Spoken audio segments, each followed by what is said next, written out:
So we link money and success so closely, right? And that is not always necessarily the case. So how has that changed for you, in terms of what we are dealing with at the moment? So I think I'm lucky because I've been doing this for so long that I haven't linked money to success. I have always linked money to fulfillment and joy. But it took a long time. I just need to give a little bit of a backstory, is that I grew up with a very special father, and in his specialness, he was too much of a risk taker. So we literally grew up fancy home, having everything, 5 cars in the driveway, then watching our house get auctioned off because the bank was taking everything, then building it up again. That was how I grew up. So I never had a stability in a relationship with money, and I worked really hard at it. And I always loved my dad and never thought he wasn't successful. And I think that was a gift. So my relationship to money has always been, am I pushing, and is it making me, am I feeling like I'm not fulfilled? Is it not bringing me joy? And if something doesn't bring me joy, I mean, I've fired clients in the past because when that anxiety builds up and when you feel like you're burning the candle at both ends, I do not believe that money would ever say to you, you can only be successful if you burn the candle at both ends. If you skip having dinner with your family for 7 nights in a row, that can't be fulfilling. So for me, that relationship between feeling fulfilled and money has always been way more important than success. And also success is for me, success is, it's the biggest part of perception. It's just your perception with everything. Social media has done so much damage. We look at other people and we just always feel like we aren't successful as someone else. And it's something so deeply personal.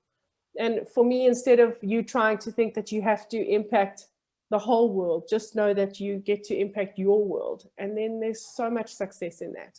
So that's always been how I've benchmarked it. My dad was always a risk-adverse person. What do you think about that? Joe, then the last question is, what is the most important lesson? And there's many lessons, but the most important lesson in terms of you, your business and money that you can take away from 2020?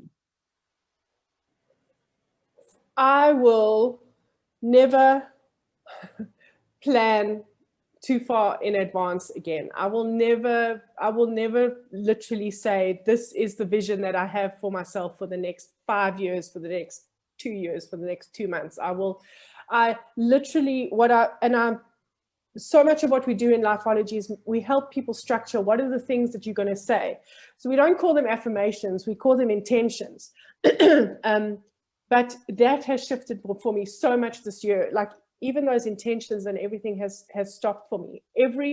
I feel like this year has forever changed me, that I will literally live day by day by day and know that every single thing that happens on that day it just gives me choice. I've become so focused on choice and so focused on pulling myself into the moment, and it's restructured so much of what we're even offering the world, because if someone comes to me now and says to me, I need to do a plan for anything, I don't think I'd be able to sit down and do it with them anymore.